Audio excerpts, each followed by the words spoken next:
اهلا وسهلا ومرحبا بكم في القناه. ان شاء الله راكم كلكم بخير وعلى خير، وان شاء الله نهاركم مبروك يا ربي.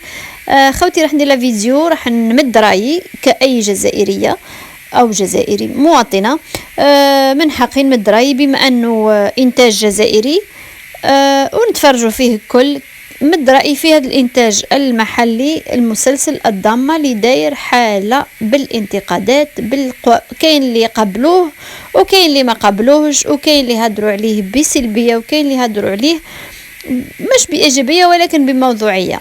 أنا راح نمد رأيي كمتفرجة عادية ونقول لكم مش شفتوش ما شفتش، بما اني البارح كي حديت هذاك في المنشور تاعي في المنتدى كاين ناس ياسر، وقلت لكم يا اخي نتقبل اي نقد عادي، يعني ما كانش مش احنا رانا نتناقشوا في شيء.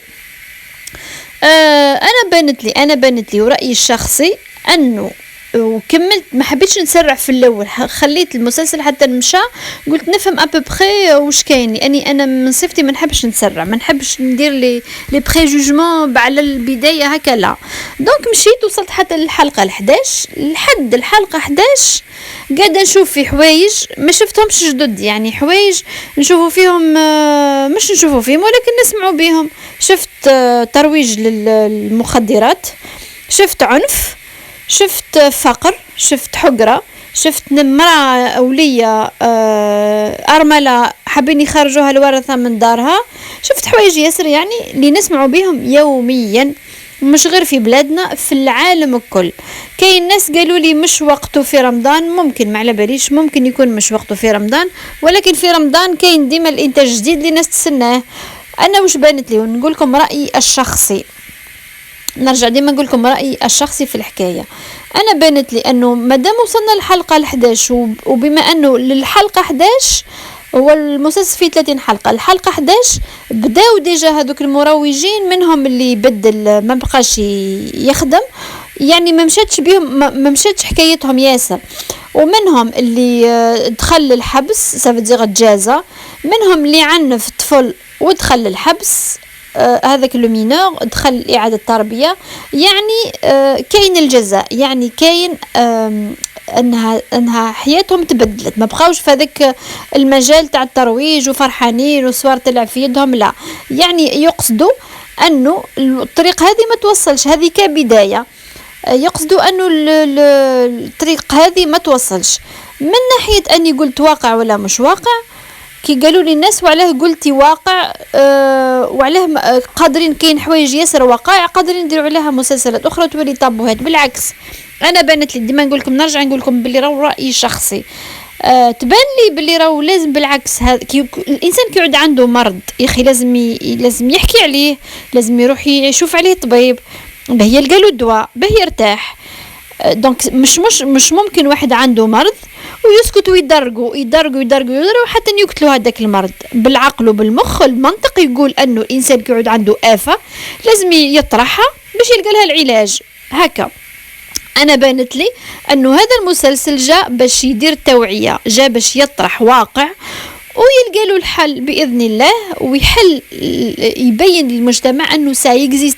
عندكم كاينين ناس ما على بالهمش بلي راهو هذو المخدرات قاعدين يدوروا في المدارس، واحنا على بالنا بلي راهم يدوروا في المدارس. راني مانيش نطيح في بلادي ربي اللي يعلم، ولكن رانا نهضروا بالمنطق. الانسان اللي عنده مخ كاين ترويج في المدارس، كاين تعاطي في المدارس، كاين عنف في المدارس، كاين في الأحياء الشعبية كاين عصابات ترويج، كاين فقر، شوفوا البرك الواقع واقع، لازم نحلوا عينين على واش كاين. قالوا لي لا، الناس كاين ناس قالك لا وعلاه البطل، هو لازم يكون بطل مروج، هو لازم يكون بطل مروج باش تكون هناك نتيجة.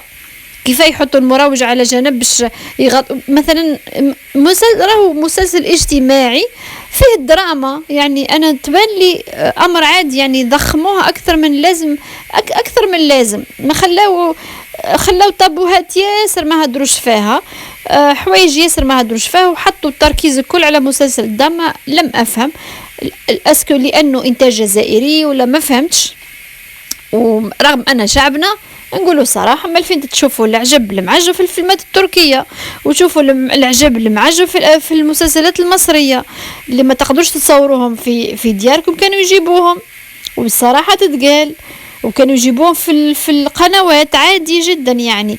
بالنسبة للطفلة اللي لابسة الحجاب وتروج، انا باش ما نتهمش وباش ما نقولش، انا واحده من الناس محجبه، كون يهدر لي واحد يقول لك المحجبات كلها الشاذ يحصى ولا يقاس عليه، كاينين منهم اللي لابسين حجاب ويديروا هذا الشيء، كاينين اللي لابسين حجابات ويرقصوا في تيك توك، كاينين لابسين في الحجابات ويديروا العجب العجاب.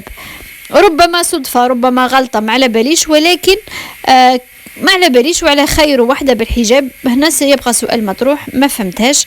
كانوا من المفروض ما يحطوش لقطة كيما هذه، صح عندكم الحق، كانوا يحطوها عادية يعني. راح تنتقلي واحدة تقولي أنا مشي لابسة حجاب وما نديرش في الشيء هذا ما على باليش، هذا شوية فيها اللقطة هذه شوية. بالنسبة للقطات أخرين العنف كاين، شفتوا مؤخرا كاينين تلاميذ عادوا يضربوا في المعلمين تاعهم بالسلاح الابيض في المدارس، كاينين اللي قتلوا بالسلاح الابيض في المدارس. يعني كاين لابد نسلطوا الضوء على الحوايج هذو، ما لازمش نبقاو طابوهات وما نهدروش عليهم وما نلقاوش العلاج. انا تمنيت كون يزيدوا يهدروا على سونتر تاع الشفاء من الادمان، تمنيت كون يزيدوا يسلطوا كيف ما الطفل راح يداوي باش يمنع. تمنيت نهضروا على المواضيع هذم، لان مواضيع تهم الناس، ما نبقاوش غير نحطوا مسلسل فيه فيلا وناس عايشين الفي اي بي وناس لو غران لوكس، الوغ كو كاين الفقر، كاين الحقره، كاين المهلوسات، كاين هذا الشيء، كاين واقعي. ما نغطيوش الشمس بالغربل ونبقاو نقولوا لا احنا ما نغلطوش، لا احنا مجتمع فيه المليح وفيه الدوني. وزيد كي هضروا قالك يشوفوا في صورة باب الواد حطوا فيها واحد برك اللي قاعد يروج، انسان واحد اللي قاعد يروج، والحي كامل لاباس عليه. كاين هذاك اللي يدير لا بوكس راهو متربي، كاين النساء الاخرين لاباس عليهم، كاين الدلالات اللي يخدموا على خبزتهم، كاين الدراري يفحول، يعني كاين من كل شيء، من كل بستان زهره في هذاك الحي وفي جميع الاحياء. ونتحدى اي واحد يقول لي باللي راه في الحي تاعو ما كانش واحد متعاطي ولا مروج. يعني الاشياء هذم كاينين. قالوا وعلاه ما حطوهش في مثلا في ان كارتيي هكا غيش وداروا الاحداث هذه. كم شفتوا قبل المسلسلات تاع العام اللي فات تاع مسلسل يما صرات فيه الحاجه هذه، وفيه حوايج اكثر من هك، في حوايج اكثر من انا بان لي مسلسل ما فيش حوايج كبار يعني باش نطيشوا هذيك الضجه كامله. وبانت لي اوسي كو لازم نسلطوا شويه الضوء على الظواهر هذه، على الفقر، على الديار اللي رايبين، على الكتيبه اللي في الحيوط، على المخرج خرج وقال بلي راهو الكتيبه ما كتبوهاش سبيسيالمون المسلسل، راهي مكتوبه من قبل، ممكن فيها فوات، ممكن ما انتبهوش. انا ما نبررش لاني ما نبرر حتى واحد، لاني لا افقه كما قلت لكم قبل في السياسه، ولكن راح نمد رايي بصفه من الناحيه الاجتماعيه. الحوايج هذو راهم كاينين اخوتي، وحنا نحوسوا على الحل، نحوسوا على الدواء، نحوسوا المعالجه، لان كنا نبقاو نغطيو وما نهدروش على الامور رانا ما نوصل لحد شيء.